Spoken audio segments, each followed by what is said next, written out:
تو قرآن مجید وہ مکمل اور کامل کتاب ہے جو ظاہر اور باطن دونوں کی تطہیر کے لیے، زیب و زینت کے لیے ہمیں کھلی تعلیمات اور واضح ارشادات عطا فرماتا ہے۔ بہت سارے لوگ ایسے ہوتے ہیں جو ظاہری طور پر صحت مند نظر آتے ہیں لیکن باطنی طور پر بیمار ہوتے ہیں۔ بڑی گاڑی، بڑا آدمی، بڑا نام، بڑے پروٹوکول، بڑے لوگ جاننے والے، بہت سارے لوگ گاڑی کے آگے پیچھے بھاگنے والے، لیکن کوئی کیا جان سکتا ہے کہ وہ آدمی رات کو سکون سے سوتا ہے؟ کیا اس گہرائی تک کوئی سمجھتا ہے کہ اس کے باطن میں قرار، سکون اور چین موجود ہے؟ کچھ چیزیں انسان کو بڑا ہی بے سکون کر دیتی ہیں، جس طرح ظاہری طور پر ہمارے ظاہری حلیے پر کوئی داغ دھبا لگ جائے نا، مثلا ایک بٹن میرا ٹوٹا ہوا ہو نا، تو کوئی اور توجہ نہ بھی کرے، کسی کو خیال نہ بھی آئے، تو میں خود بڑا پریشان ہوں کہ یار آج میرا بٹن ٹوٹا ہوا ہے، بار بار نظر ادھر ہی جاتی ہے کہ یہ کمزوری ہے۔ یا آپ 2-4 دن سے غسل نہیں کرتے مسلسل، تو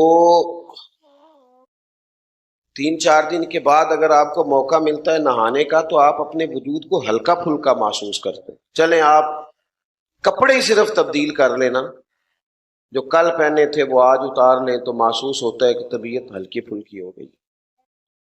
انسان کا جو ظاہری حلیہ ہے، شاید اسی لیے میرے نبی پاک صلی اللہ تعالی علیہ وسلم نے فرمایا اور ہمیں سمجھایا کہ جو صفائی ہے یہ تو ایمان کا حصہ ہے۔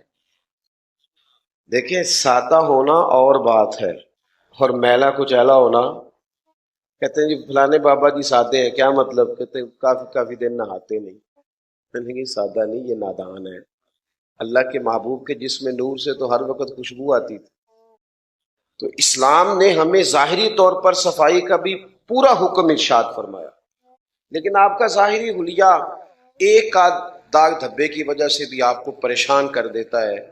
یعنی سیاںا بیانا بندہ مالدار ہے، اس کے گھر میں بیٹھنے کی جگہ ہے، ڈیرا بھی ہے، لنگر بھی کھلا سکتا ہے، لیکن صرف آپ نے آنے سے پہلے بتایا نہیں، دروازے پہ پہنچ کے دستک دی، جناب السلام علیکم میں آ گیا ہوں، تو وہ کیا کہتا ہے؟ کہتا ہے دسنا تو صحیح سی پہلا، میں ذرا صفائی تو کرا لیتا، میں کپڑے تو بدل لیتا۔ انسان کے ظاہری حلیے پر تھوڑی سی بھی کوئی چیز ہو تو بندہ پریشانی محسوس کرتا ہے۔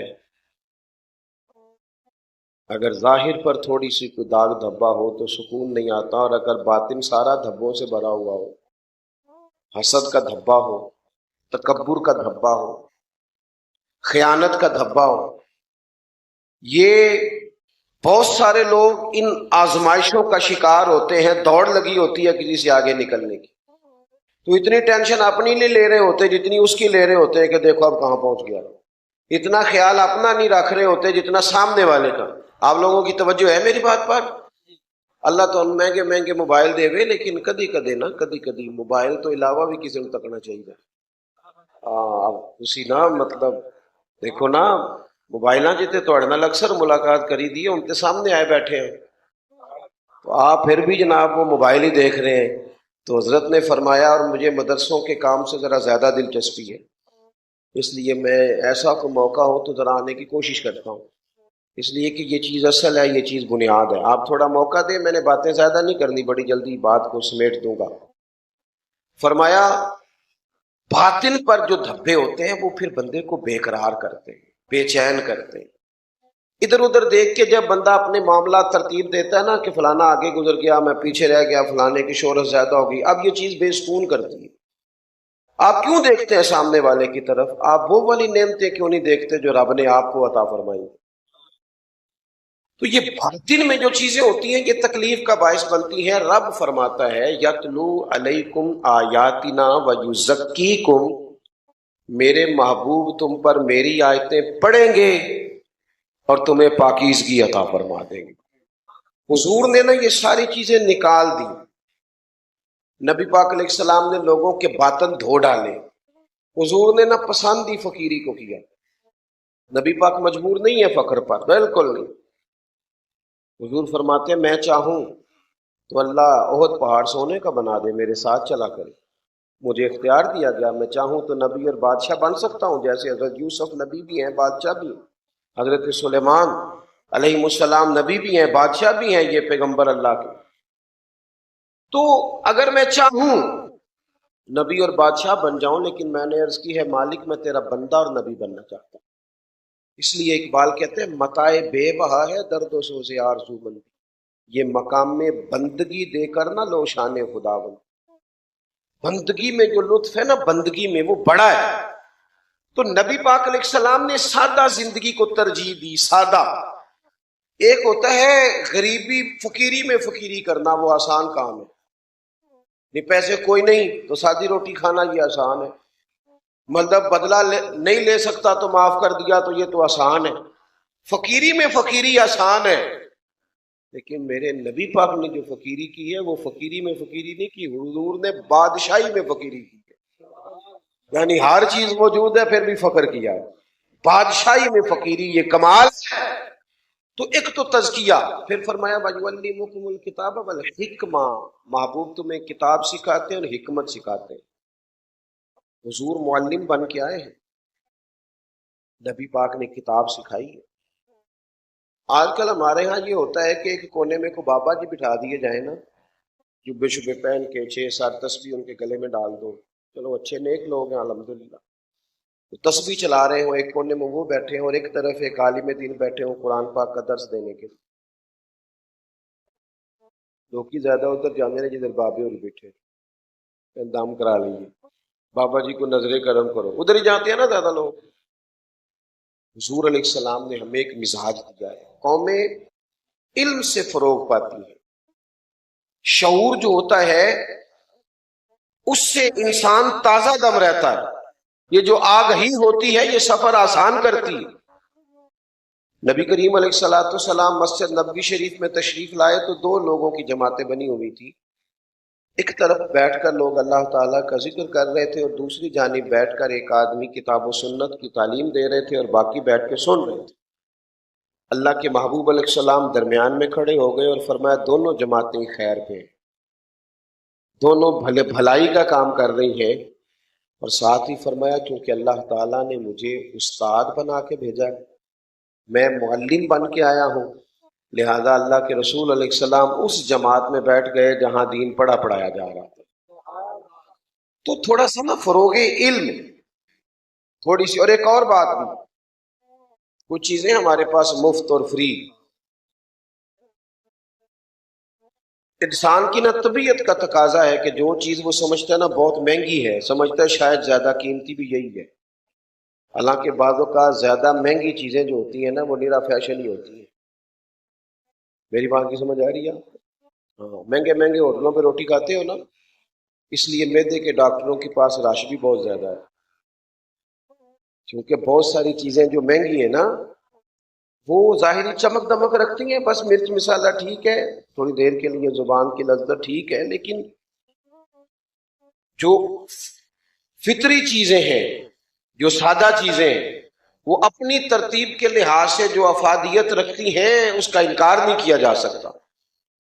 تو نبی پاک صلی اللہ تعالی علیہ وآلہ وسلم کے غلاموں، جب ہم سمجھتے ہیں نا کہ یہ چیز آسان ہے، یعنی ہر جمعے مسجد میں قرآن پاک کی آیت کا ترجمہ ہوتا ہے، ہر جمعے مولانا حدیث سناتے ہیں، ہر جمعے نبی پاک علیہ السلام کا فرمان سنایا جاتا ہے، وہ قوم جو موٹیویشنل اسپیکر کے پاس پیسے دے کے سیٹ بک کراتی ہے نا، پیسے دے کے، وہ کہتا ہے 5,000 روپیہ آپ سے لوں گا اور ساتھ بٹھاؤں گا، وہ قوم جمعے والے دن وقت پہ جانا پسند ہی نہیں کرتی، وہ تو آخری 5-7 منٹ میں جانا پسند کرتے ہیں، حالانکہ جو موٹیویٹ آپ کو نبی پاک کا دین کر سکتا ہے وہ کوئی دنیا دار کر سکتا ہے؟ تو حضور سید عالم علیہ السلام کے دین کے اندر، حضور کے دیے ہوئے علم کے اندر تو فطری تقاضے پورے ہوتے ہیں، فطری۔ دیکھیں ایک حدیث پاک سنیں، نبی پاک علیہ السلام نے حضرت انس بن مالک رضی اللہ تعالیٰ عنہ سے کہا، اے میرے بیٹے انس، تم سے ہو سکے تو صبح اس حال میں کرنا، ذرا لفظ دیکھیں کتنے حسین ہیں، اگر ہو سکے تو صبح اس حال میں کرنا کہ تمہارے دل میں کسی کا بغض نہ ہو. یعنی اگر سویرے بندہ بغض لے کے اٹھے گا تو سارا دن کیا کرے گا؟ جلے مرے گا ہی نا. تم کشادہ سینے کے ساتھ صبح کرنا، کھلے دل کے ساتھ. اور جو صبح کھلے دل سے ہوتی ہے صبح ہوتی وہ ہے. اور اگر کسی کا دل نہیں کھلا تو آنکھ کھل بھی جائے تو کیا فائدہ؟ دن تو چڑھا ہی نہیں اس کا. فرمایا میرے کریم نے کہ اے ہو سکے تو صبح اس حال میں کرنا کہ تمہارے دل میں کسی کا بغض نہ ہو. اور پھر فرمایا یہ میری سنت ہے، میرا یہی طریقہ ہے. اور فرمایا جس نے میرے طریقے سے محبت کی اسی نے مجھ سے محبت کی ہے. یہ میرا طریقہ ہے. میٹھائی کھانا سنت نہیں، صرف پگڑی باندھنا ہی سنت نہیں، دل صاف کرنا بھی سنت ہے. نیرے مسواک سے دانت صاف کرنا ہی سنت نہیں، اپنے سینے صاف رکھنا بھی حضور کی سنت ہے. اپنے دلوں کے اندر یہ خاص کیفیات. اور ایک اور بات، نبی پاک کا جو دین ہے نا، حضور کا دیا ہوا علم، وہ انا نہیں جگاتا، ضمیر جگاتا ہے. آج کل ہمارے ہاں جو سیاسی تقریریں ہوتی ہیں یا جو اور باقی معاملات ہوتے ہیں، یہ لوگوں کی انا جگاتے ہیں. یعنی لوگ کہتے ہیں کہ پوری دنیا میں اندھیرا کر دو تاکہ میں زیادہ چمک جاؤں. یہ مزاج ہوتا ہے. پھر اس کے لیے ہمیں کہنا پڑتا ہے کہ ساری دنیا غلط ہے اور میں، کیونکہ ساری طرف اندھیرا کریں گے تو پھر ہی چمکیں گے نا.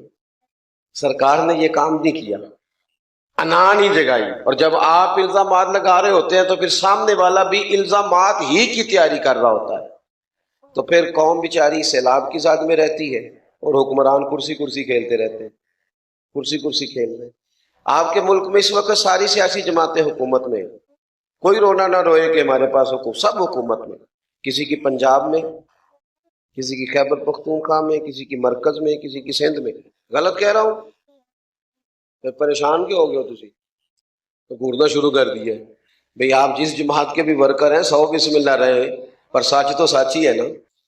حقیقت تو اقبال کہنے لگے اپنے بھی خفا مجھ سے ہیں، بیگانے بھی نہ خوش، کیونکہ زہر حلال کو کبھی کہہ نہ سکا کند. میں تو کہتا ہوں وہی بات سمجھتا ہوں جسے حق. یہ کیا بات ہوئی کہ آپ کبھی بھی گروہ پرست نہ بنو، حق پرست بنو. جو بات اپنوں میں غلط ہے وہ غلط ہے، اور جو کسی غیر میں ٹھیک ہے وہ ٹھیک ہے. حق پرست بنے، گروہ پرست کبھی بھی نہ بنے. ساری سیاسی جماعتوں کی حکومت ہے، سب حکومت میں بلا وجہ کا شور مچایا ہوا ہے. آپ تو حکومت کرنے کے لیے سیاست کرتے ہیں، لہذا آپ کر رہے ہیں، کریں جو مرضی کریں آپ کے من میں آئے. لیکن خدا را 2 مہینے سے لوگ سیلاب والے سڑکوں پہ بیٹھے. خدا را ہمارے سنگی وہاں پہنچے تو کہنے لگے پیر صاحب وہ تو حال یہ ہے کہ بعض ایسے با پردہ گھر ہیں کہ لنگر دینے کے لیے، راشن دینے کے لیے جب ہم جاتے ہیں تو وہ 3-4 مرد گھر کے خیمے کے سامنے کھڑے ہو جاتے ہیں کہ عورتوں پہ نظر نہ پڑے. میں مسافر بندہ ہوں، سفر بڑے کرتا ہوں. رات کو بندہ کہتا ہے نا یہاں ہمارے گھر رہ جائیں، تو میں کہتا ہوں یار جو نیند اپنے بستر پہ آتی ہے نا وہ کہیں آتی نہیں. اور یارو دوسرے کا پلنگ بڑا حسین بھی ہو، دوسرے کی چارپائی بڑی اعلیٰ ہو، آپ کو نیند نہیں آتی، تو جو اپنے سارے گھر چھوڑ کے 2 مہینے سے خیموں میں بیٹھے، تمہارے ابھی منصوبے مکمل نہیں ہو رہے.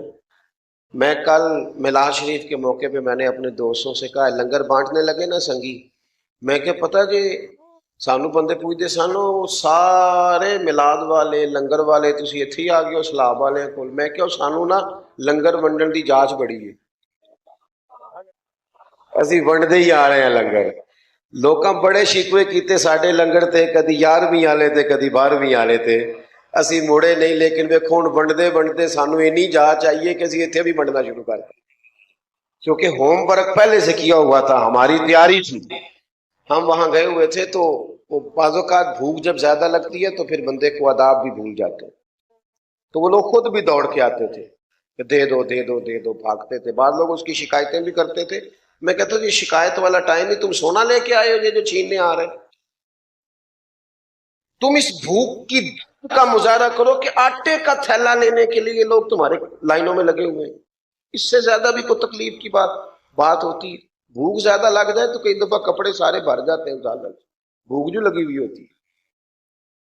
تو وہ کھانا لنگر بانٹنے لگے ایک جگہ پہ تو وہ نہ جناب بھگدڑ ہو گئی، شور ہو گیا، تو کیونکہ ہمیں عادت ہوتی ہے کچھ چیزوں کی، تو ہمارے ایک سنگی کہنے لگے نعرہ تکبیر، نعرہ رسالت۔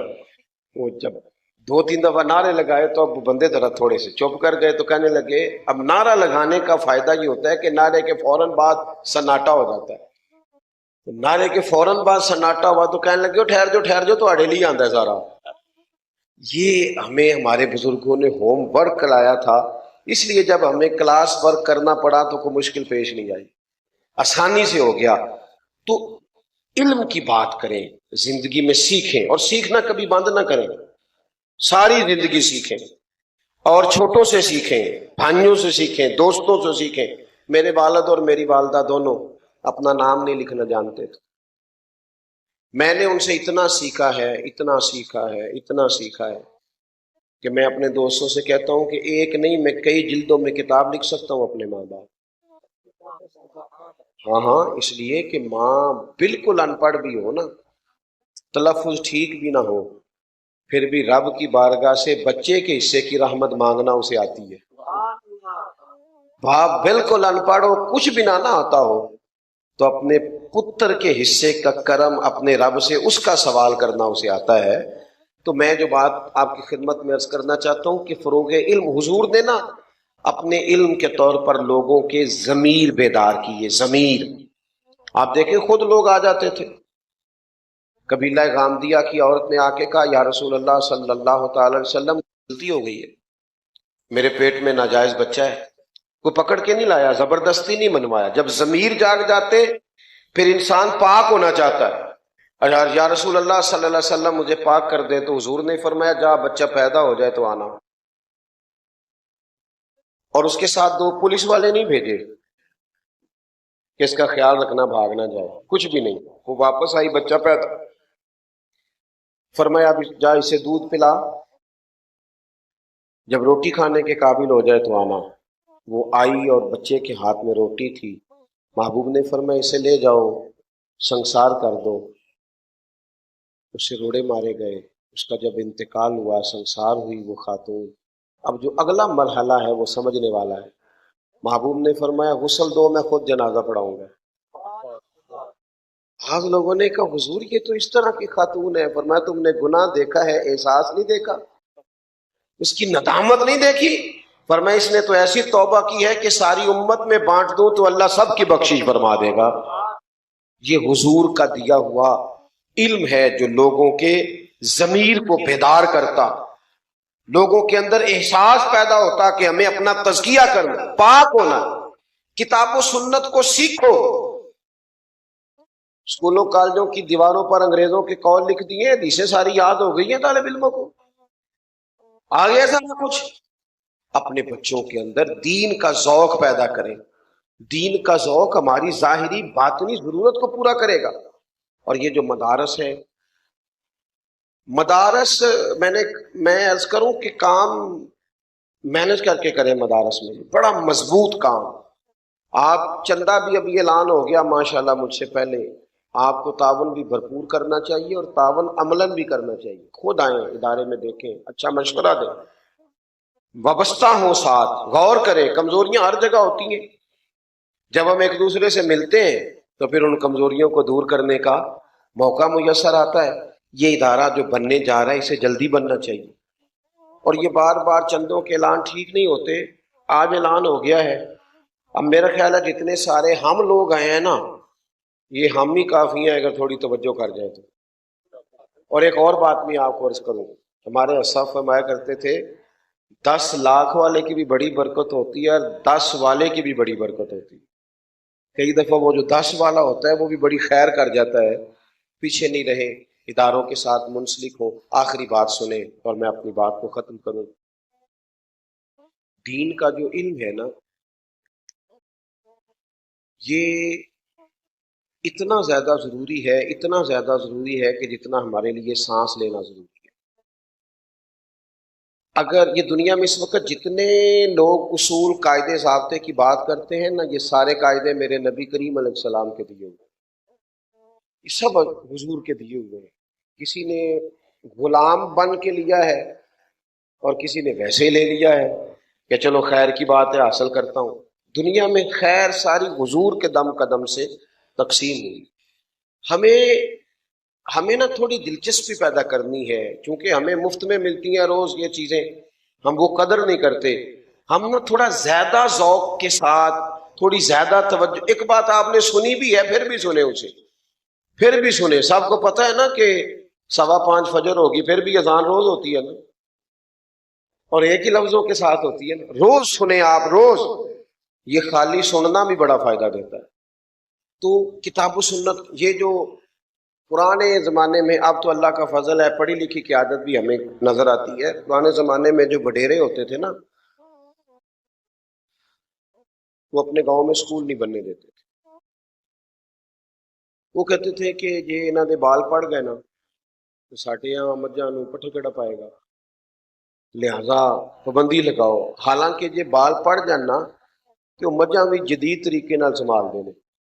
میں صحیح کہہ رہا ہوں؟ آپ انہیں سلیقہ آ جاتا ہے کہ کس طرح فارم ہاؤس بنانا ہے، ڈیری فارم کیسے بنانا ہے، کیسے چلانا ہے. یہ ایک باقاعدہ فن ہے، یہ مرتب ہو جائیں گی چیزیں، لیکن عقل نہیں ہے نا جی. اسی طرح جو جاہل پیر ہے نا، جاہل پیر، وہ بھی اپنے آستانے پہ مدرسہ نہیں بننے دیتا. انہوں پتہ ہے جی گئے نہ پڑھ تو مینوں نہ پیر کوئی نہیں مننا. لہذا وہ بھی کوشش کرتا ہے مولوی کی، دین کی، مسجد کی، مدرسے کی مخالفت کرے. انہاں مولویاں کو کی رکھیا ہے؟ تے میرے خیال تیرے کول کی رکھیا ہے جناب، تسی بھی دوستو تہاڈے کول کی رکھیا ہے؟